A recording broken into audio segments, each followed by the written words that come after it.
Do that one dance, baby. That one dance. Halo semuanya, Assalamualaikum warahmatullahi wabarakatuh. Kembali lagi ya di channelnya Bunda Yulia. Apa kabar semuanya? Mudah-mudahan sehat selalu, amin ya robbal alamin. Di video kali ini aku akan share mengenai cara mengelola keuangan keluarga dengan mengambil judul Jurus Jitu Mengelola Keuangan Keluarga.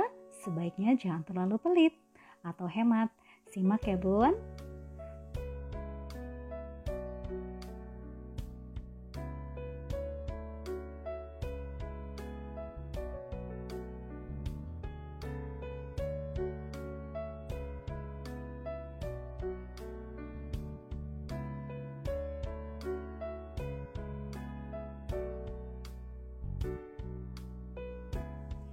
Mengelola keuangan keluarga dengan baik merupakan salah satu kunci kesuksesan keluarga kita.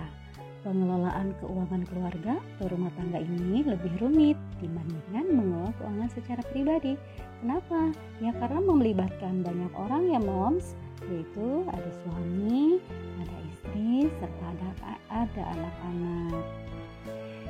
Nah, sebagai ibu rumah tangga sekaligus sebagai bendahara keluarga di rumah, ibu-ibu harus lebih kreatif dan pintar dalam mengelola keuangan keluarga.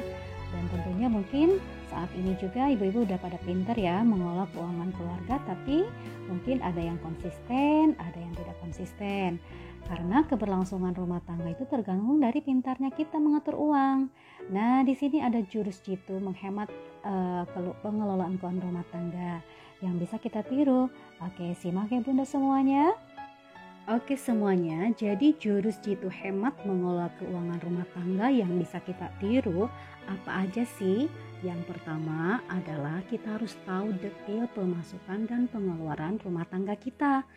Nah, pendapatan kita berapa? Kalau misalkan kita sebagai pekerja, pendapatan suami juga berapa? Nah, kalau misalkan kita tidak bekerja, tentunya hanya mengandalkan pendapatan dari suami ya. Atau misalkan kita punya sampingan, itu harus dihitung juga. Lalu kita jumlahkan, baik pendapatan suami, pendapatan istri, misalkan ada yang jualan online lah, atau misalkan yang lainnya, itu harus dijumlahkan berapa. Nah, kemudian setelah itu kita hitung, ditotalkan, digabung ya mom ya, semuanya jadi berapa. Nah, setelah itu kita juga harus tahu pengeluaran rutin rumah tangga seperti tagihan listrik, telepon, air, kemudian belanja bulanan dan tagihan lainnya seperti cicilan KPR rumah, ataupun misalkan yang lagi menyicil mobil, motor, itu harus diperhitungkan juga dengan detail pengeluarannya berapa, sehingga kita tahu jumlah pendapatan dan jumlah pengeluaran setiap bulannya, seperti itu. Pastikan jumlah pengeluaran kita itu tidak lebih besar dari pemasukan. Kalau iya, keuangan rumah tangga kita dalam bahaya dan harus segera diatasi ya mom ya.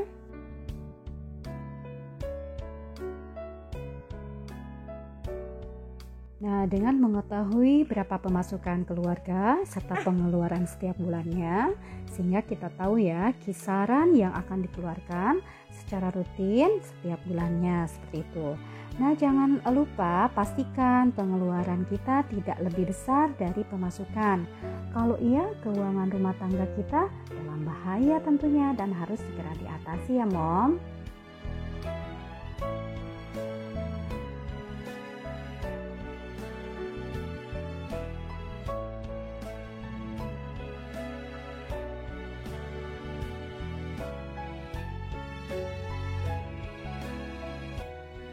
Jurus yang kedua adalah pangkas kebutuhan yang tidak penting ya mom. Buatlah catatan rutin berapa kebutuhan rumah tangga setiap bulannya. Kemudian berapa pula dana yang akan disimpan atau diinvestasikan dan rencana-rencana keuangan lainnya. Nah, kita harus mengecek anggaran mana sih yang dibutuhkan dan anggaran mana yang harus kita potong. Disarankan membuat rencana keuangan yang realistis dan masuk akal ya mom. Aku sudah share di video sebelumnya mengenai cara mengelola keuangan rumah tangga ya di rumah tangga aku. Nah, kalian bisa lihat contohnya seperti apa di video sebelumnya. Jangan lupa, jangan sampai terlalu pelit atau terlalu hemat. Misalkan, anggaran jalan-jalan biasanya dalam 1 bulan 2 kali menjadi 1 kali. Nah, kasihan ya anak-anak ataupun mak-mak stres pastinya di rumah butuh hiburan. Nah, jangan sampai dipangkas yang seperti itu ya, Mom. Carilah trik atau tips yang lainnya, yaitu contohnya kita tetap jalan-jalan dalam 1 bulan itu 2 kali, tapi carilah tempat yang lebih murah tapi tetap menarik. Biasakan misalkan kita untuk lebih menghematnya bekal dari rumah, masak seadanya ya Mom, lalu kita bekal gelar, misalkan kita pergi ke situ, kalau misalkan di kota itu ada yang situ ya, kemudian cari tempat-tempat misalkan ke area, ke taman-taman gitu kan banyak ya, di kota-kota juga udah banyak tuh taman-taman tempat rekreasi warganya seperti itu.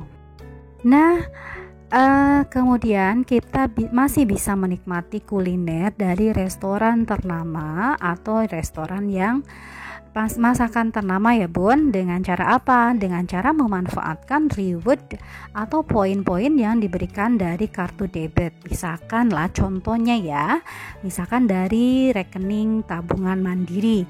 Nah, dari kartu debit itu biasanya ada poin atau reward tertentu yang pasti bisa kita cairkan di restoran-restoran yang sudah terpilih. Contohnya di Solaria, Pizza Hut, atau KFC, McDonald, dan lain sebagainya. Biasanya si kasir sebelum kita melakukan pembayaran suka menawarkan terlebih dahulu rewardnya mau dipakai atau tidak. Nah, di situ kita bisa memanfaatkannya, Mom. Jadi kita bisa makan yang enak di restoran ternama tetapi dengan gratis memakai reward yang ada dari kartu debit kita. Seperti itu. Dan saya sudah mengalaminya ketika kita tidak mempunyai anggaran untuk makan makanan tersebut, kita bisa menikmatinya dengan gratis atau ada cashback tertentu ya dari kartu debit kita. Seperti itu Mom. Oke Mom semua, jangan dulu di skip ya, biar tidak gagal paham. Ada 5 loh jurus jitu mengelola keuangan keluarga. Nah, oke lanjut yang ketiganya. Sebelumnya yang belum subscribe atau yang belum like, silakan ditunggu subscribe dan like-nya ya, biar channel Bunda ini semakin tambah berkembang dan semakin semangat bikin vlognya. Jurus yang ketiga adalah jangan tunda membayar semua kewajiban ya Bunda. Contohnya biaya cicilan rumah, biaya cicilan mobil misalkan ya, mohon maaf. Kemudian biaya cicilan motor. Nah, itu jangan sampai ditunda-tunda karena kalau misalkan ditunda tentunya akan beban lagi karena ada denda. Seperti itu. Kemudian apalagi yang jangan ditunda? SPP anak. Pokoknya kewajiban-kewajiban yang harus dibayarkan setiap bulannya. Seperti itu. Bila semua kewajiban sudah diselesaikan, maka pengelolaan uang untuk operasional dan kebutuhan sehari-hari akan lebih mudah diaturnya. Jadi, setelah kewajiban semuanya selesai, baru kita tata daftar cara mengelola uang untuk operasional atau kebutuhan sehari-hari.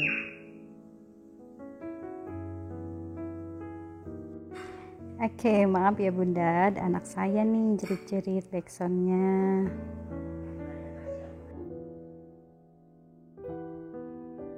Oh iya, jangan dilupakan ya untuk sedekahnya, karena hal ini akan membersihkan harta-harta yang Allah berikan atau titipkan kepada kita semua, berapapun itu jumlahnya. Jurus yang keempat adalah mewajibkan untuk menabung atau yang punya penghasilan berlebih itu investasi. Menabung adalah suatu kewajiban, tetapi bukan hanya kewajiban untuk yang berpenghasilan tinggi aja. Untuk yang berpenghasilan pas-pasan ataupun gaji kecil juga diwajibkan untuk menabung ya Mom. Berapapun itu jumlahnya. Misalkan bisanya 2.000 per hari, silahkan. Atau misalkan aku mau per minggu atau per bulan, silahkan. Nah, menabung ini bisa dijadikan untuk dana darurat ke depannya ya. Asal harus konsisten. Harus konsisten dalam artian jumlah dalam menabungnya ataupun dalam kurun waktunya ya Bun. Jadi harus konsisten menabung, jangan asal menyimpan. Kemudian, nah untuk yang berpenghasilan sudah melebihi dari cukup, coba dengan cara investasi. Investasi merupakan tabungan jangka panjang. Contohnya investasi dalam properti atau membeli tanah atau berbentuk nabung emas atau bahkan deposito di bank. Dan itu akan menjadi tabungan jangka panjang bagi kita, yaitu untuk sekolah anak ke depannya, misalkan kuliah dan lain sebagainya. Nah, untuk orang muslim sisihkan untuk menabung tabungan haji atau umroh. Jurus yang kelima adalah membuat daftar belanja bulanan. Untuk para ibu semuanya, alangkah baiknya lakukan catatan untuk daftar belanjaan yang akan kita belanja besoknya ya, atau cek dulu kira-kira barang yang masih ada atau yang sudah habis itu apa, sehingga kita bisa catat atau list daftar belanja bulanannya. Jangan sampai lapar mata nanti di mall atau di tempat belanja ya. Selalu bisa membedakan antara prinsip kebutuhan serta keinginan ya Mom, sehingga kita bisa memilih-milih dalam hal berbelanja. Dan yang keenam adalah kurangi kebiasaan jajan ya Mom. Jajan ini termasuk pengeluaran rumah tangga yang tidak terelakkan loh, terutama bila keluarga kita doyan ngemil dan wisata kuliner. Tak heran pengeluaran yang satu ini berpengaruh pada kondisi tata keuangan rumah tangga. Nah, tidak ada salahnya kita dan keluarga mulai mengurangi jajan atau kebiasaan jajan di luar rumah. Biasakan bikin cemilan ya Mom, biar tambah pintar lagi masaknya. Sekarang kan banyak di YouTube resep-resep atau cara membuat cemilan yang enak, yang tidak ada kalahnya dengan jajanan di luar. Seperti itu. Nah, ini diakhiri dengan jalan-jalan Arsila sama Atta di mall ya. Jadi aku tuh tidak pernah mengurangi hiburan mereka, tetapi biarkan mereka dari rumah kenyang dulu biar nanti tidak jajan-jajan di luar. Oke Mom, jurus jitunya cukup sekian dulu. Mudah-mudahan bisa bermanfaat dan membawa keberkahan untuk semuanya. Jangan lupa like, subscribe-nya ya, serta tinggalkan komen di kolom komentar. Bunda tunggu. Wassalamualaikum warahmatullahi wabarakatuh.